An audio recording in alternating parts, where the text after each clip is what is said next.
자, 오늘 조직신학 11째 강의 시작하도록 하겠습니다. 우리가 이제 삼위일체 하나님에 대해서 공부하고 있는데, 지난 시간에 우리 하나님의 이름에 대해서 이제 공부하자 이렇게 해서 하나님의 이름 세 가지를 공부했습니다. 하나님 엘로힘, 창조의 하나님, 권능의 하나님, 그 다음에 그 다음에 아도나이, 주인이라고 하는 그런 뜻을 가지고 있는 이 세 이름을 공부했고, 오늘부터는 여호와 하나님에 대해서 이제 공부하도록 그렇게 하겠습니다. 여호와라고 하는 그 이름은 하나님에 대한 그 호칭 중에 가장 보편적인 이름이에요. 그래서 영어로 지호바 이렇게 이제 돼 있고, 우리나라에서는 여호와의 증인, 아마 이것 때문에 여호와가 더 많이 알려져 있지 않은가 이렇게 생각이 듭니다. 미국 사람들은 거의 여호와라는 이야기를 안 해요. 미국 사람들은 한국에만 성경이 이제 여호와라고 이제 번역이 되어 있기 때문에 그렇지, 전 세계 거의 유일무이한 성경이에요. 개역 성경에만 이 하나님의 이 거룩한 이름을 여호와라고 이렇게 번역해 놨지, 전 세계 모든 성경은 다 주로 되어 있기 때문에 미국 사람들이 여호와 믿는 사람 여호와라고 얘기하는 거 찾는 것은 대단히 어려워요. 거의 없습니다. 자, 그래서 구약 성경에 가서 보시면 여호와라고 하는 그 이름 자체가 6823에 나온다 이렇게 이제 찾아보면 알 수가 있습니다. 여호와라고 하는 그 하나님, 이 하나님은 뜻이 스스로 존재하는 하나님이다. 스스로 존재하는 하나님, 또 언약의 하나님이다. 우리가 이제 그렇게 이해를 하고 있습니다. 그래서 하나님 그분 자체라고 얘기할 때 뭐 여러 가지 호칭이 있지만 그냥 여호와 이렇게 부르는 것이 가장 보편적이다. 자, 그러면 우리 이 여호와라고 하는 그 호칭이 처음 나오게 되는 출애굽기 3장, 그 다음에 출애굽기 6장 이 말씀을 저와 여러분이 한번 살펴보면서 이 여호와의 뜻이 무엇인가를 성경을 통해서 한번 찾아보도록 하겠습니다. 출애굽기 3장 14절에서 이제 13절에서 14절 가서 보니까 하나님께서 떨기나무에서 우리 이 모세와 이제 만나시는 그와 같은 그 대목이 나오는데, 그러면서 내가 이제 이집트에 돌아가서 내 백성을 구원해라 이제 그렇게 얘기할 때 13절에 모세가 하나님께 아뢰되 보소서, 내가 이스라엘 자손에게 가서 그들에게 말하기를 너희 조상들의 하나님께서 나를 너희에게 보내셨느니라 하면 그들이 내게 말하기를 그분의 이름이 무엇이냐 하리니 내가 무엇이라 그들에게 말하리이까 하매 하나님께서 모세에게 이르시되 나는 곧 스스로 있는 자니라. 우리 킹제임스 음정역 성경에는 나는 곧 스스로 있는 자가 전체가 다 고딕으로 이렇게 진하게 되어 있습니다 하시고, 또 이르시되 너는 이스라엘 자손에게 이같이 말하기를 스스로 계신 이께서 나를 너희에게 보내셨느니라 하라. 스스로 계신 이도 전체가 다 진한 고딕으로 이렇게 이제 표현이 되어 있습니다. 그래서 나는 곧 스스로 있는 자다, 이걸 가서 보시면 영어로 I am that I am 이렇게 기록이 되어 있습니다. I am that I am 뜻은 뭐냐면 나는 존재하니까 그래서 존재한다, 그런 뜻이에요. 나는 존재하니까 그래서 존재한다. 그러면서 하나님께서 자기 자신을 가리켜서 I am 그렇게 얘기해요. 그래서 거기 14절 가서 보면 I am이 너를 보낸다 그렇게 얘기하는 겁니다. I am. 14절 가서 끝에 가서 보시면 I am has sent me unto you 이렇게 이제 I am이 주어로 되어 있습니다. 그래서 하나님 자신의 호칭이 I am이에요. I am. 영어로 I am. 그건 말이 안 되는 것 같은데 하여튼 그렇게 지금 표현이 되어 있습니다. 그래서 뜻은 나는 존재하기 때문에 존재한다, 이런 뜻을 이제 가지고 있습니다. 그 다음에 이제 출애굽기 6장 2절에서 이제 4절 가서 보니까 똑같은 내용이 이제 나오는데, 또 하나님께서 모세에게 말씀하며 그에게 이르시되 나는 주니라 여호와니라, 지금 그런 얘기입니다. 내가 아브라함과 이삭과 야곱에게 하나님 곧 전능자의 이름으로는 나타났으나 나의 이름 여호와로는 그들에게 알리지 아니하였느니라 해서 여호와라고 하는 그 이름이 성경에 이제 처음 등장하는 대목이 이제 여기 나와 있습니다. 그래서 히브리 말로 여호와, 그 다음에 영어로 지호바 이제 이렇게 되어 있습니다. 자, 그러면 요 여호와라고 하는 거, 그거에 대해서 이제 이 히브리 말 성경을 가지고 이제 잠깐 설명을 드리겠습니다. 여러분에게 지난번에 말씀드렸듯이 히브리 말은 22개의 자음으로 이제 구성이 되어 있습니다. 그래서 여기 여호와라고 하는 것은 영어로 이제 이걸 표현하면 JHWH 이렇게 돼 있어서 네 개가 다 자음으로 구성이 돼 있는 거예요. 그래서 영어로는 테트라그로마톤 이렇게 이제 해서 우리말로 이제 번역을 할 때는 신성 사자음 문자다 이렇게 이제 표현이 되면서 여호와라고 하는 그 하나님의 조남 자체, 이름 자체를 테트라그라마톤이라고 하는 그런 특별한 말로 신성 사자음 문자라고 해서 그렇게 이제 표현하고 있습니다. 그래서 JHWH 요새는 이제 이 신학문이라 그래서 독일에서 또 이제 이게 나오기 시작해서 야훼라 불러야 된다. 여호와가 아니라 야훼라고 불러야 된다. 이렇게 되면서 JHWH가 아니라 YHWH로 불러야 된다. 이렇게 되면서 이 신학자들이 YHWH, 뭐 순복음교회에서는 다 야훼 하나님이라고 이렇게 다 바꾸는데 이건 잘못된 겁니다. 이거는 믿지 않는 불신자들이 만들어낸 그런 이론이지 하나님의 이름은 여호와가 맞는 거예요. 그래서 JHWH가 이제 맞는 겁니다.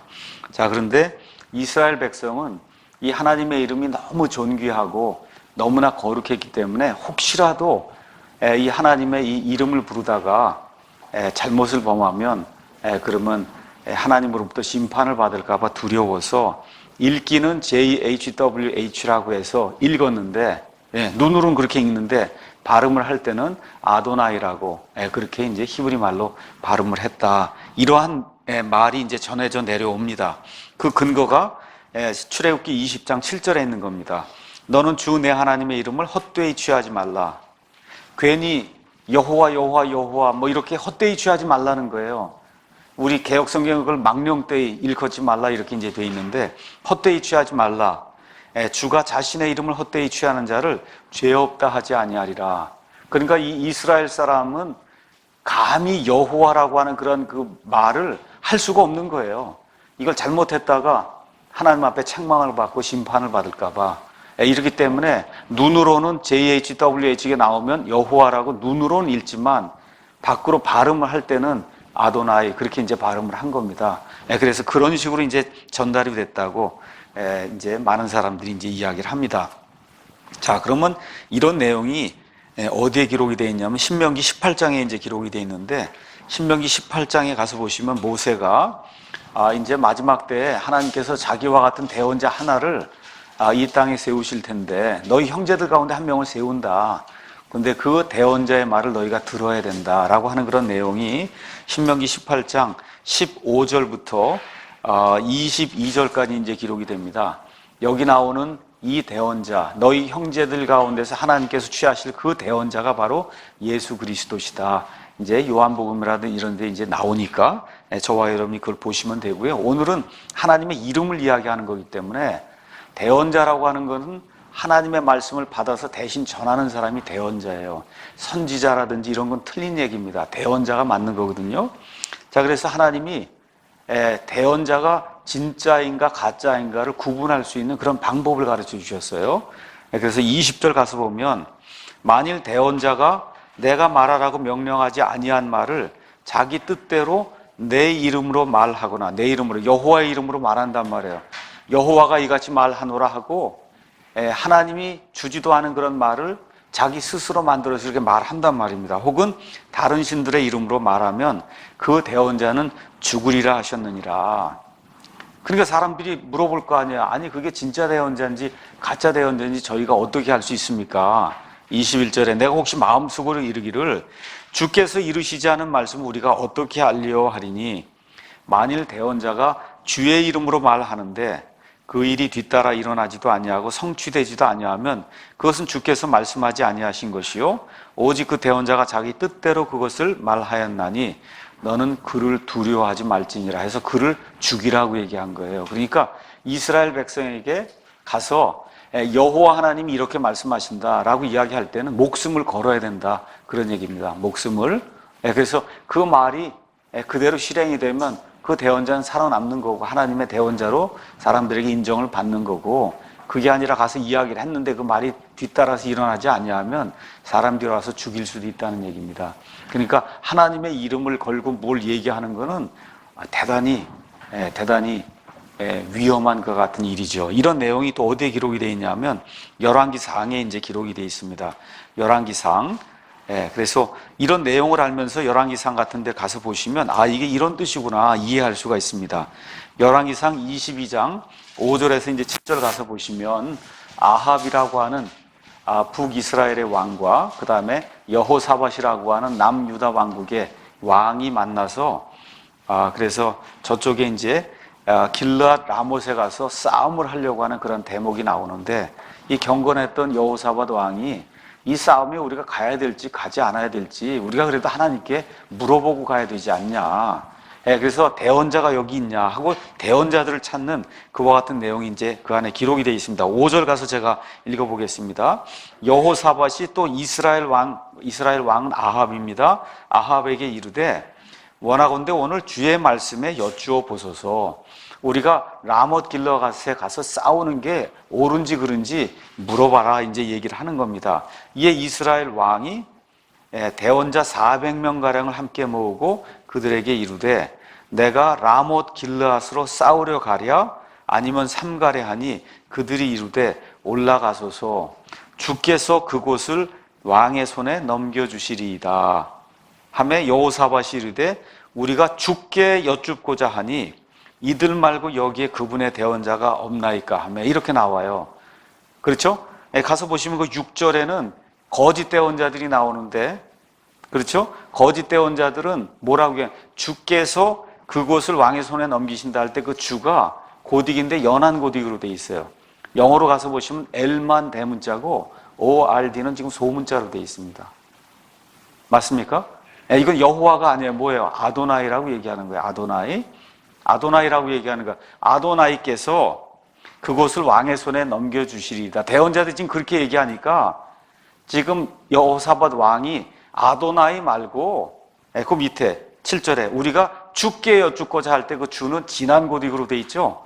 네, 그러면서 LORD가 다 전체가 대문자로 돼 있죠. 그러니까 아도나이 말고 누구에게 물으라는 거예요? 여호와께 물으라는 거예요. 여호와께 물어야 된다. 그러니까 지금 거짓 대언자들은 여호와라고 하는 말을 쓸 수가 없어요. 이거 했다가 잘못되면 죽으니까. 그러니까 아도나이에게 이제 아도나이 그 단어를 지금 쓰고 있고, 지금 여기 여호사밧이라고 하는 이 왕은 아니다. 여호와 하나님께 이걸 물어야지 이게 참된지 아닌지 알 수 있다. 지금 그렇게 이야기하는 거예요. 그러니까 이 여호와라고 하는 그 말 자체가 얼마나 두려운 이름이었는지 누구도 알아요? 거짓 대언자들도 다 안다는 겁니다. 그러니까 감히 거짓 대언자가 나타나서 주의 이름으로 내가 너희에게 말씀을 전한다 이렇게 할 수가 없다 이 얘기죠. 그래서 여호와라고 하는 이 이름 자체가 대단히 경건하고 두려운 그런 이름이다. 근데 한국에서는 너무 남발이 되고 있죠. 왜 그러냐면 성경에 이렇게 이제 기록이 돼 있기 때문에 그래서 남발이 되고 있는 겁니다. 자, 히브리 동사로 이 여호와는 어디에서 나왔냐면 하바라고 하는 단어에서 이제 나왔는데, 하바는 뜻이 존재한다 그런 뜻입니다. 또 히브리 동사 카바라고 하는 것도 산다, 존재한다, 생명 이런 뜻을 가지고 있습니다. 그래서 스스로 존재하는 분, 영원한 생명의 근원이 되시는 분, 이런 뜻을 가지고 있는 단어가 여호와입니다. 우리가 같이 가셔서 한번 찾아보겠습니다. 이사야서 43장 10절에 있는 말씀 잠깐 보겠습니다. 이사야서 43장 10절 가서 보니까 어떻게 기록이 되어 있냐면 주가 말하노라 너희는 나의 증인이요 내가 택한 나의 종이니 이것은 너희가 나를 알고 나를 믿으며 내가 그인 줄 깨닫게 하려 함이라. 나 이전에 지어진 신이 없었으며 나 이후에도 없으리라. 그러면서 11절에 나 곧 나는 주니라 나 외에 구원자가 없느니라. 지금 이렇게 이야기하고 있죠. 여호와의 증인들이 굉장히 좋아하는 구절이에요. 여호와의 증인들이 여기 이거 증인에서 나온 거거든요. 그래서 여기 있는 주가 다 여호와로 개역성경에 번역이 돼 있으니까 우리가 여호와의 증인이다 지금 그렇게 이야기하는 거예요. 하여튼 어찌됐든 여기 앞뒤 문맥에 하나님께서 나는 곧 주다, 여호와다, 나는 곧 스스로 존재하는 자다, 그거를 또다시 하나님께서 이제 말씀을 해주고 있습니다. 자, 그래서 여호와 하나님은 영원히 계시고 변하지 않는 분이다. 창세기 21장 33절에 있는 말씀을 제가 잠깐 보겠습니다. 21장 33절에 가서 보니까 아브라함이 브엘세바의 작은 숲을 심고 거기서 주 여호와 곧 영존하시는 하나님의 이름을 불렀다. 영존한다는 얘기는 영어로 everlasting이에요. ever, 항상. lasting은 지속이 된다 그런 얘기예요. 그러니까 여기 신약 성경의 표현대로 계시록 1장 8절에 있는 표현대로 여호와 하나님 표현하면 전에도 계시고 지금도 계시고 앞으로도 계실 분. 이게 누구예요? 예수 그리스도의 호칭이거든요. 그렇죠? 그 예수 그리스도의 호칭인데 그 호칭이 곧 여호와를 가리키고 있다. 그래서 이 여호와라고 하는 JHWH 이 테트라그라마톤은 이 영어 성경에서는 LORD가 전체가 다 대문자로 되어 있는 그 주로 번역이 되어 있고, 그 다음에 이제 여러분이 예레미야라든지 에스겔 이런 데 가서 보시면 그러면 거기에 여홉이라고 하는 그런 여호와 말고 여홉이라고 하는 그런 단어로도 똑같은 게 나와 있어요. 그래서 여러분 여기 가서 보시면 맨 앞에 여기 LORD, Lord God 할 때 LORD가 전체가 대문자로 되어 있으면 여호와, God은 엘로힘 이런 뜻이에요. 여호와 엘로힘. 그 다음에 이제 이 예레미야 에스겔서 가서 보시면 로드라는 게 아도나이가 나오는데 그러면 여호비도 원래 로드로 번역을 해야 되잖아요. 그렇죠? 그러면 로드가 되니까 안 되지 않습니까? 이상하잖아요, 벌써. 그래서 킹제임 성경의 역자들은 이렇게 앞에 아도나이가 나온 이후에 여호와 아니면 여호비가 나온 것은 God, 갓을 세 글자 몽땅을 다 대문자로 표현해서 그래서 로드, 갓을 큰 대문자로 이렇게 표현해서 그렇게 지금 성경에 기록을 했습니다. 자, 그래서 이런 것들을 통해서 우리가 영어 성경을 읽으면서 LORD 아니면 GOD가 전체가 다 이렇게 대문자로 되어 있는, 우리 성경에서는 전체가 다 진한 고딕으로 되어 있는 주나 하나님을 읽으실 때는 그게 여호와를 가리키는구나. 왜 그거를 여호와라고 표기하면 안 돼요? 이스라엘 사람들 자체가 그걸 여호와로 표기할 수가 없었기 때문에 마틴 루터의 성경이라든지 킹제임 성경이라든지 올리베 땅 성경 할 거 없이 우리나라의 개역 성경과 여호와의 증인 성경을 제외하고는 전 세상의 모든 성경이 여호와를 다 주로 번역했어요. 그게 하나님의 뜻이기 때문에 그래서 이런 것들을 저와 여러분이 이제 기억을 하시면서 읽으시면 됩니다. 그러면 구약 성경에 여호와라고 하는 그 단어가 전혀 안 나오느냐? 나옵니다. 하나님의 이름을 여호와로 가르쳐 주는 것이 지호바가 전체가 대문자로 돼서 나오는 데가 총 4차례가 있어요. 출애굽기 6장 3절 내 이름은 여호와니라 하고 하나님이 자기 자신의 이름을 가르쳐 줄 때 그 한 번도 안 가르쳐 주면 여호와라는 걸 전혀 모르지 않습니까? 그렇죠?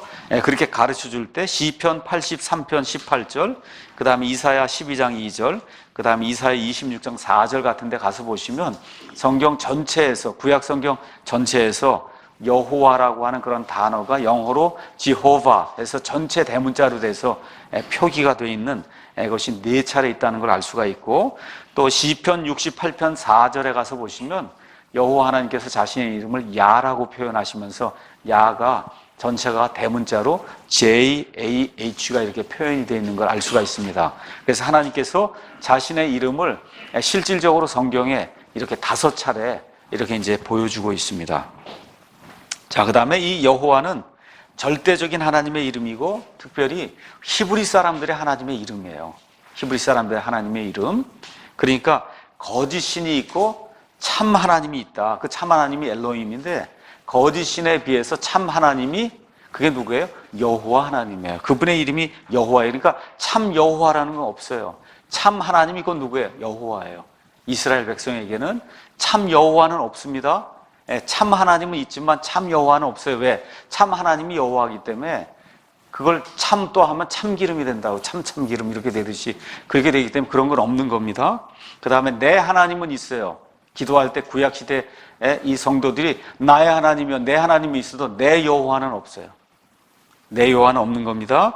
이스라엘의 하나님은 있어도 이스라엘의 여호와는 없어요. 왜? 이스라엘의 하나님이 여호와예요. 곧. 그러니까 2번 부를 필요가 없는 거기 때문에 이스라엘의 하나님은 있어도 이스라엘의 여호와는 없다. 그래서 여러분이 이미 배운 대로 창세기 1장에 나오는 온 우주 공간을 만물을 창조하신 그 권능을 가지신 그 하나님, 이걸 표현할 때는 엘로힘이라고 이제 표현이 되어 있고, 엘로힘은 전도서, 그 다음에 다니엘서, 그 다음에 요나서 등과 같이 보편적인 것을 기록하는 그런 책에서 모든 창조물을 사랑하시는, 또 주관하시고 모든 것을 무에서 유로 만들어내시는 권능 있는 그런 하나님, 이런 하나님 표현할 때는 엘로힘이라고 하는 그런 하나님이 나오고, 여호와는 그럼 주로 어디에 쓰였냐? 여호와는 주로 신정 정치하에서, 그러니까 하나님이 왕이 되셔서 하나님이 직접 다스리는 그와 같은 이 정치 체제를 우리가 신정 정치라고 얘기해요. 그래서 이 신정 정치, 이스라엘의 그 신정 정치 하에서 유대인들과 관련을 맺으면서 유대인들에게 언약을 주시고 언약을 지키시며 유대인들을 구속하시고 유대인들을 사랑하시고 유대인들 자체의 하나님이신 분, 바로 그분을 표현할 때 성경은 여호와라고 이제 표현하고 있습니다.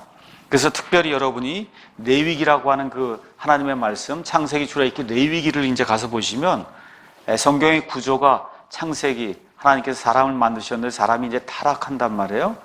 타락한 다음에 출애굽기에 가니까 하나님이 사람을 구속하는 그런 내용이 나오고, 그 다음에 이제 레위기는 구속받은 사람이 해야 될 일이 하나님을 예배하는 거예요. 하나님께 예배하는 거. 그러니까 하나님께 어떻게 나아가느냐를 기록하는 게 레위기인데, 특별히 이 레위기는 율법 체계 하에서 하나님 앞에 어떻게 나아가는 것을 보여주는 거기 때문에 이스라엘의 그 신정국가, 이 체제 하에서는 가장 중요한 책이 레위기라고 할 수 있어요.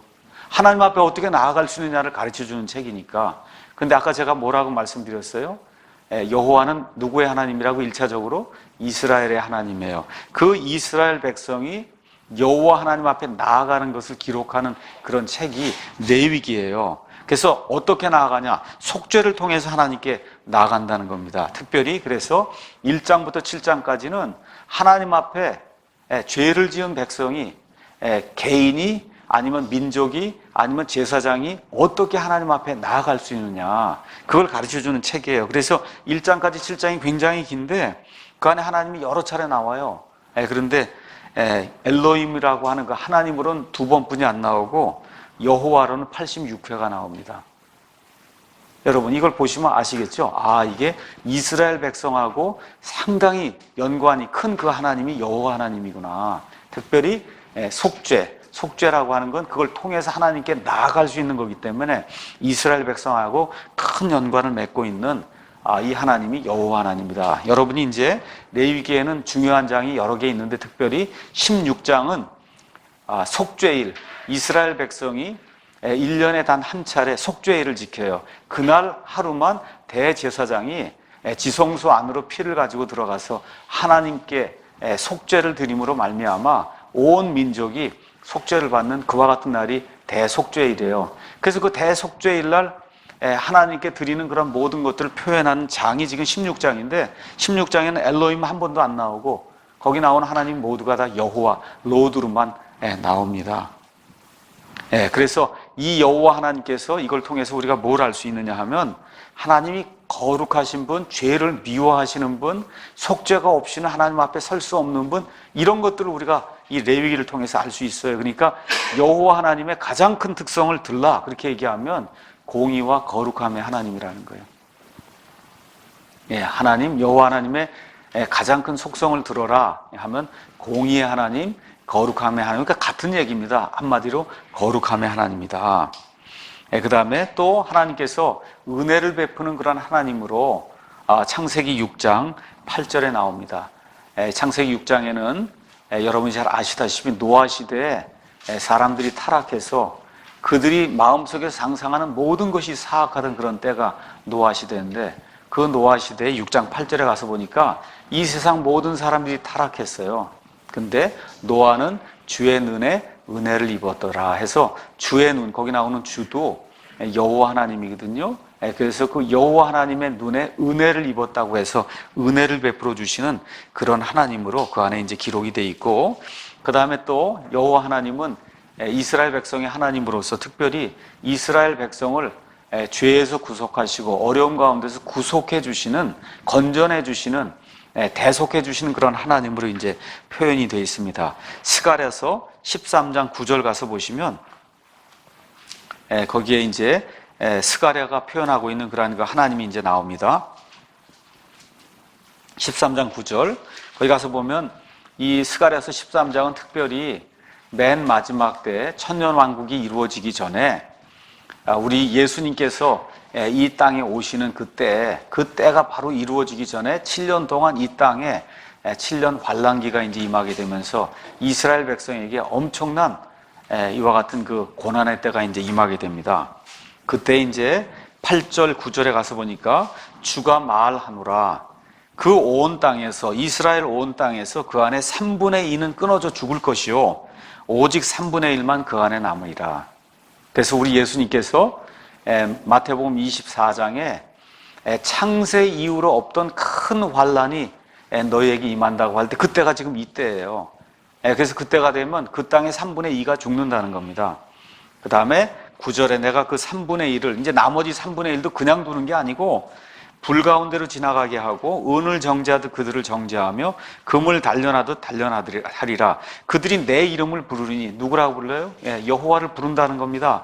내가 그들의 말을 들으며 또 말하기를 그것은 내 백성이라 할 것이요 그들은 말하기를 주는 내 하나님이시니이다 하리라 해서 이 엄청난 대환란의 고통 속에서 이스라엘 백성을 구속해내시는 그 하나님도 여호와 하나님이다. 그래서 어찌됐든 우리가 이제 여호와 하나님하고 이제 부르게 되고 이해하게 될 때는 이스라엘 백성하고 상관이 있는 그런 하나님이라고 1차적으로 여러분과 제가 생각을 하시면 좋을 것 같습니다.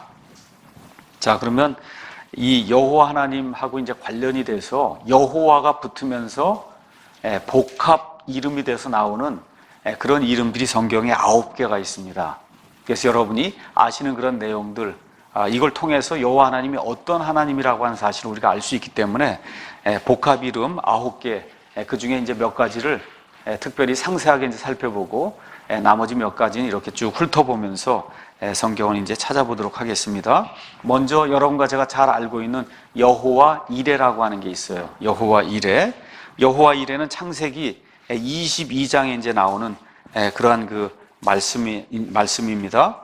창세기 22장 가서 보니까 하나님께서 이삭을 기적을 통해서 아브라함과 이제 사라에게 주셨어요.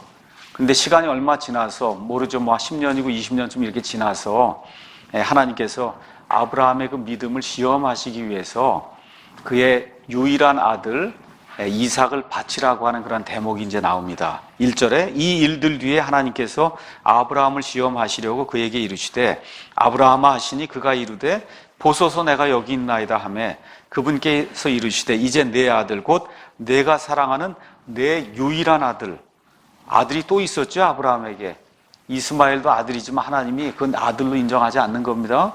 그래서 유일한 아들 이삭을 데리고 모리아 땅으로 가서 거기서 내가 네게 일러줄 산들 중에 하나에서 그를 번제 헌물로 드리라. 이렇게 이제 하나님이 말씀을 하십니다. 그러니까 모리아 땅이 있는데 그 모리아 땅에 산이 여러 개가 있는데 그 산들 중 하나 내가 지정해 주면 거기에 가서 이삭을 제물로 내게 바쳐라. 하나님이 이제 그렇게 말씀하시는 내용이 있어요. 그래서 아브라함이 그 말씀에 이제 순종을 해서 그래서 자기 종들을 데리고 이삭을 데리고 모리아 땅으로 이제 가게 됩니다. 그래서 한참 가다가 이제 모리아 땅에 다 다다라서 자기 아들만 데리고 장작하고 이런 거 모든 거 이제 아들 보러 지고 그리고 우리 둘만 가겠다 이제 하고 이제 떠나게 되니까 아들 이삭이 좀 이상해서 아버지에게 묻습니다. 7절에 이삭이 자기 아버지 아브라함에게 말하여 이르되 내 아버지여 하니 그가 이르되 내 아들아 내가 여기 있노라 하매 그가 이르되 불과 나무를 보시거니와 번제 헌물로 쓸 어린 양은 어디 있나이까. 아들이 보기에도 지금 이상한 거예요. 이거 지금 희생예물을 드리러 모리아 땅으로 가는데 모든 거 지금 다 있는데 지금 번제 헌물로 쓸 뭐가 없어요? 어린 양이 없다. 그랬더니 8절에 아브라함이 이르되 내 아들아 번제 헌물로 쓸 어린 양은 하나님께서 자신을 위하여 예비하시리라. 하나님이 예비해 주신다 하시고 하고 이처럼 그 두 사람이 이제 함께 가는 그런 내용이 있죠. 그러고 와서는 어떻게 해요? 이삭을 희생예물로 드리려고 이삭을 결박해서 묶고 그리고 그를 죽이려고 할 때 하늘에서 이제 음성이 들리죠. 그래서 내가 이렇게 나를 사랑하는 것을 이제 봤으니까 됐다 이렇게 말씀하시면서 순양을 하나님이 마련해 주신 그런 대목이 13절, 14절에 이제 나옵니다. 그래서 아브라함이 눈을 들어 살펴보니 보라 뿔이 덤불에 걸린 순양 한 마리가 자기 뒤에 있으므로 아브라함이 가서 그 순양을 가져다가 자기 아들을 대신하여 번제 헌물로 드렸더라. 이렇게 기록이 되어 있어요. 아브라함이 그곳의 이름을 여호와 이레라 하였으므로, 그러니까 그 장소의 이름이 여호와 이레예요. 이날까지 사람들이 이르기를 주의 산에서 그것을 보리라 하느니라. 개역성경 이거 달리 번역이 되어 있습니다. 그러니까 여호와 이레의 뜻은 하나님이 보신다, 그런 뜻이에요. 하나님이 보신다, 하나님이 미리 보신다, 그런 뜻입니다. 자, 그럼 이게 무슨 얘기냐? 아까 거기 가서 보니까 하나님께서 자신을 위하여 어린 양을 준비해 주신다 그랬잖아요. 근데 하나님이 미리 보시고 그걸 예비하셨다는 겁니다. 자, 그래서 여기 가서 보면 영어로 미리라고 한 말이 프리, 본다는 게 비전, 이렇게 해서 프리비전이 있으면은 프라비전이 나온다는 거예요. 프라비전은 프로바이드의 명사거든요. 그러니까 프리비전은 미리 보시니까 프라비전, 예비하는 게 하나님 예비해 주신다는 그런 뜻입니다. 그래서 아브라함의 희생 헌물에는 미래의 메시아가 가져올 모든 것들이 내포가 되어 있어요. 그래서 여러분이 잘 아시듯이 지금 여기 모리아산은 지금 어디에 있는 거예요? 예루살렘 성전이 지어진 그 장소가 모리아산입니다. 한번 가서 보겠습니다. 역대기하 3장 1절에 그 내용이 이제 기록이 되어 있습니다. 역대기하 3장 1절 가서 보시면은 이렇게 기록이 되어 있습니다. 솔로몬이 예루살렘의 모리아산에 주의 집을 건축하기 시작하였는데 이곳은 전에 주께서 그의 아버지 다윗에게 나타나신 것이요 여부수 족속 오르난의 타작마당에 다윗이 예비한 것이더라. 그러니까 성전도 그냥 아무데나 지은 게 아니에요. 이미 아브라함 당시에 하나님께서 예비해 놓은 그 장소가 있는데 그 장소에 성전을 지었고, 근데 지금 하나님께서 이 이삭을 바치라고 하는 그 일을 통해서 단지 그것만 예비하신 것이 아니라는 거죠. 히브리서 11장 가서 보니까 그것뿐만 아니라 이 일을 통해서 부활이라고 하는 것이 있다는 사실을 보여주시기 위해서, 그래서 하나님이 이 모든 일을 예비했다고 성경이 이제 그렇게 이야기를 하고 있습니다. 히브리서 말씀 잠깐 보겠습니다. 히브리서 11장 17에서 19절 가서 보니까 이렇게 기록이 되어 있습니다. 믿음으로 아브라함은 시험을 받을 때 이삭을 바쳤으니 곧 약속들을 받은 자가 그가 자기의 독생자를 바쳤느니라. 다시 한번 나옵니다. 이삭이 그의 독생자예요. 이 아들에 관하여는 그분께서 전에 이르시되 이삭 안에서 내 씨가 부름을 받으리라 하셨느니라. 하나님께서 심지어 죽은 자들로부터 능히 그를 일으키실 줄로 생각하였으므로 또한 그는 죽은 자들로부터 그를 모형으로 받았느니라 해서 심지어 얘를 죽여도 하나님 얘를 다시 일으켜 세우시리라고 하는 그런 확신을 가지고 갔다는 거예요. 부활에 대한 소망을 가지고.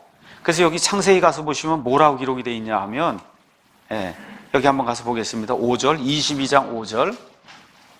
지금 아브라함이 누구를 바치러 가는 거예요? 이삭을 바치러 가는 거예요. 근데 지금 자기 청년들을 뒤에다 남겨둬 두면서 뭐라고 얘기하느냐 하면 아브라함이 자기 청년들에게 이르되 너희는 나귀와 함께 여기에 머무르라. 나와 아이는 저기에 가서 경배하고 너희에게 다시 오리라. 이게 무슨 얘기예요? 죽지 않는다는 거예요. 다시 하나님이 죽였다가도 다시 살릴 수 있다고 지금 믿고 가는 거다, 그 얘기입니다. 이게 대단한 믿음이잖아요. 그래서 이와 같은 것들을 하나님이 미리 준비해 주셨다. 그렇게 하면서 또 하나님의 그 말씀에 순종하게 될 때 하나님이 순양을 준비해 주셨죠.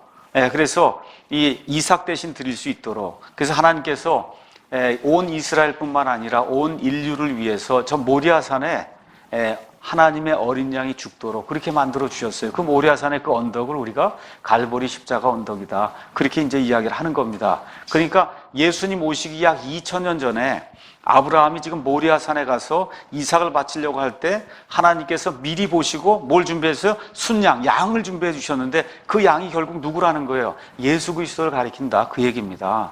그래서 이 여호와 이레라고 하는 이런 걸 통해서 하나님이 역사를 주관하시고 이 역사에 모든 일어나는 그런 일들을 미리 보시고 미리 준비해 주시는 분이시다, 이런 사실을 우리가 알 수가 있다는 겁니다. 그래서 요한복음 8장 58절에 가서 보시면 이런 대목이 이제 나옵니다. 예수님하고 유대인들의 이제 종교 지도자들하고 이 아버지가 누구냐 하는 그런 문제를 가지고 이제 다투는 그런 내용이 이제 나오는데, 예수님께서 뭐라고 말씀하셨냐면 56절 너희 아버지는 너희 조상 그런 얘기입니다. 똑같은 얘기입니다. 너희 아버지 아브라함은 나의 날 보기를 기뻐하다가 그날을 보고 즐거워하였느니라.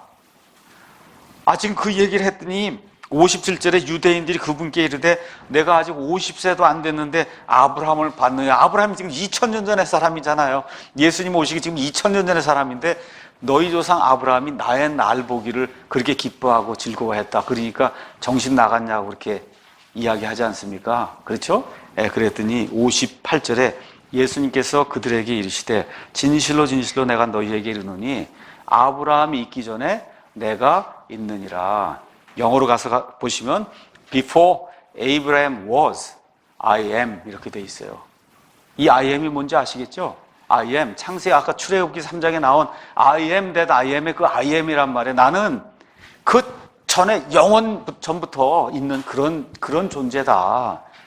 유대인들이 깜짝 놀랐죠. 이런 사람이 도대체 어디 있냐. 이게 하나님만이 I am이지 아브라함 전에 내가 있느니라. 이거 엄청난 거거든요. 그러니까 뭐예요? 내가 하나님이다. 지금 그 얘기를 하는 거예요. 그러니까 유대인들이 죽이려고 하는 그런 내용이 이제 이 안에 기록이 되어 있습니다. 그래서 이 여호와 이레라고 하는 그런 그 사건을 통해서 우리 하나님께서 미리 어린 양을 준비해 주셔서 그래서 요한복음 1장 29절에 나와 있는 것처럼 침례자 요한이 예수님을 보고 세상의 모든 죄를 제거하는 하나님의 어린 양을 보라. 하나님의 어린 양을 보라 그러잖아요. 누굴 가리켜서 그래요? 예수 그리스도를 가리켜서 그런단 말이에요. 그게 이미 구약시대 2000년 전에 하나님이 아브라함의 그 예를 통해서 하나님이 미리 보시고 미리 제물을 준비해 주신다고 하는 그런 것을 통해서 이 모든 것들을 보여주셨다. 성경이 이제 그렇게 이야기를 하는 겁니다. 그래서 이걸 통해서 예수님이 내가 I am이다. 그렇게 얘기하는 거예요. 내가 출애굽기에 나오는 그 I am이다. 자, 둘째 이제 성경에 나와 있는 게 뭐냐 하면 여호와 니시입니다. 여호와 니시는 출애굽기 17장 여기 가서 보니까 15절에 이제 나오는데 출애굽기 17장 15절 여러분이 잘 아시는 대로 이제 모세가 이집트로 내려가서 이스라엘 백성을 이제 구출해서 홍해를 건너고 그래서 파라오와 그의 모든 군대들이 익사되는 이런 모든 것들을 보고 그러고서 이제 가나안 땅을 향해서 이제 가는데 이 하나님의 원수 마귀가 이 하나님의 백성을 그대로 두질 않습니다. 이렇게 되면서 누가 나타나느냐 하면 아말렉이라고 하는 사람들이 이제 나타나요. 아말렉. 그래서 아말렉은 창세기 36장 12절 가서 보시면 에서의 후손이라고 이제 그렇게 기록이 되어 있습니다. 그래서 계속해서 이 아말렉이 이스라엘 백성을 괴롭히는 그러한 일들이 성경에 이제 기록이 되어 있습니다. 그래서 이때 창세기 17장 가서 보시면 모세가 여호수아를 불러서 사람들을 취해서 아말렉과 싸우라고 이제 이야기를 합니다. 자, 그래서 17장 가서 보니까 9절에 모세가 여호수아에게 이르되 우리에게 사람들을 택하고 나가서 아말렉과 싸우라. 내일 내가 하나님의 막대기를 내 손에 잡고 산 꼭대기에 서리라. 이렇게 돼서 여러분이 잘 아시는 대로 모세의 손이 올라가면 그러면 이스라엘 백성이 이기고 모세의 손이 내려가면 이스라엘 백성이 지고 하는 그런 일들이 있어서 아론과 훌이 여기 가서 보면 이 모세의 손을 들어주는 그와 같은 일이 생기죠. 그래서 이제 여호수아가 아말렉을 진멸하는 그런 내용이 이제 이 안에 기록이 되어 있습니다. 자, 이렇게 된 그 사건을 두고 15절에 모세가 여기서 승리했기 때문에 하나님께 제단을 쌓고 그 제단의 이름을 뭐로 불렀어요? 여호와 니시라고 부른 거예요. 그러니까 여호와 이레는 어린 양, 그 순양을 드렸던 그 장소를 이거를 여호와 이레라고 불렀고 그 다음에 여호와 니시는 아말렉과 싸워서 이긴 것을 기념하기 위해서 하나님께 제단을 쌓고 그 제단의 이름을 그거를 여호와 니시라고 이제 부르게 된 겁니다. 근데 이 뜻은 뭐라 그랬어요? 여호와는 나의 깃발이시다. 이런 뜻이에요. 깃발. 그래서 여호와는 나의 깃발. 여기 가서 보면 중요한 게 뭐냐면 하나님의 막대기라는 뜻이에요. 막대기가 올라가면은 그러면 하나님의 백성이 이기고 그게 밑으로 내려가게 되면 그럼 하나님의 백성이 지고 하는 그런 일들이 이제 생긴 겁니다. 자, 그래서 여기 여호와는 나의 깃발이시다. 이 뜻이 왜 나오는가를 잠깐 설명을 하겠습니다. 여러분과 제가 이제 배너, 이 깃발은 보통 배너라고 이제 영어로 이제 표현이 되어 있고, ensign, E-N-S-I-G-N 이렇게 이제 표현이 되어 있어요. 우리는 이제 깃발 그러면 뭔가 이렇게 달려서 이렇게 헝겊 같은 게 이렇게 흔들리고 하는 걸 우리가 깃발이라고 얘기하는데, 원래 그 깃발의 뜻은 그런 뜻이 아니에요. 높이 들려 있는 막대기 같은 게 있으면 그걸 깃발이라고 얘기를 했습니다. 그러니까 여기 깃발이라고 얘기할 때 그 깃발은 사실은 하나님의 막대기를 뜻하는 거예요. 하나님의 막대기가 있었기 때문에 이긴 거지, 여호수아가 뭘 잘하고 이스라엘 백성이 열심히 싸움을 잘 싸워서 이겼다는 그런 뜻이 아니에요. 그래서 여호와 니시라고 하는 그런 말을 쓸 때는 하나님의 막대기 때문에 우리가 승리했습니다 하고 하나님의 능력을, 그거를 찬양하는 것이 여호와 니시의 가장 기본적인 뜻입니다. 자, 그래서 이사야서 11장 1절 가서 보면 이런 내용이 있어요.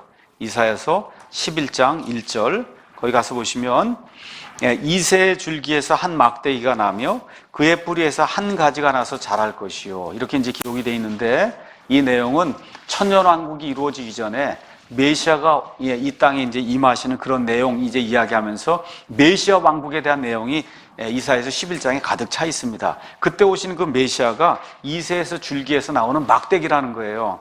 그렇죠? 근데 뭐라고 되어 있냐면 여기 11절에 또 뭐라고 돼? 10절에 그날에 이새의 뿌리가 있어서 그것이 백성들의 뭐로 서요? 기로 쓴다는 거예요. 백성들의 기로 쓸 것이요, 이방인들이 그것을 찾으리니 그가 베푸는 안식이 영화로우리라. 이게 뭐예요? 여호와 니시라는 거예요. 여호와 니시. 그래서 이런 막대기, 깃발, 그 다음에 이런 그 승리 이런 걸 이야기할 때, 이게 하나님의 그런 막대기, 하나님의 깃발, 이런 걸 뜻하는구나. 그렇게 여러분이 생각을 하시면 됩니다. 그래서 과거의 깃발은 지금처럼 기가 달릴 필요가 없었어요. 단지 빛나는 것을 단 막대기 자체가 이스라엘 사람들 그걸 깃발이라고 이제 부르게 된 겁니다. 그런 내용들이 있다는 걸 기억하시고, 그 다음에 여호와 샬롬 하나만 더 하고 마치겠습니다.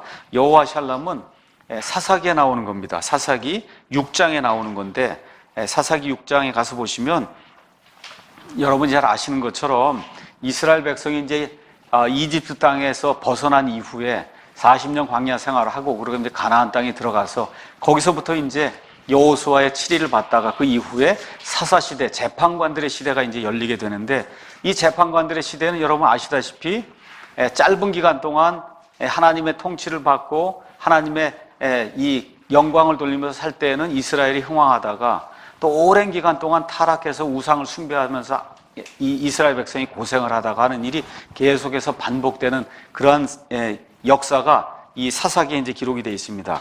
그래서 이 사사기 여기 6장에 가서 보시면 기드온이라고 한 사람의 그 일이 이 안에 이제 기록이 되어 있거든요.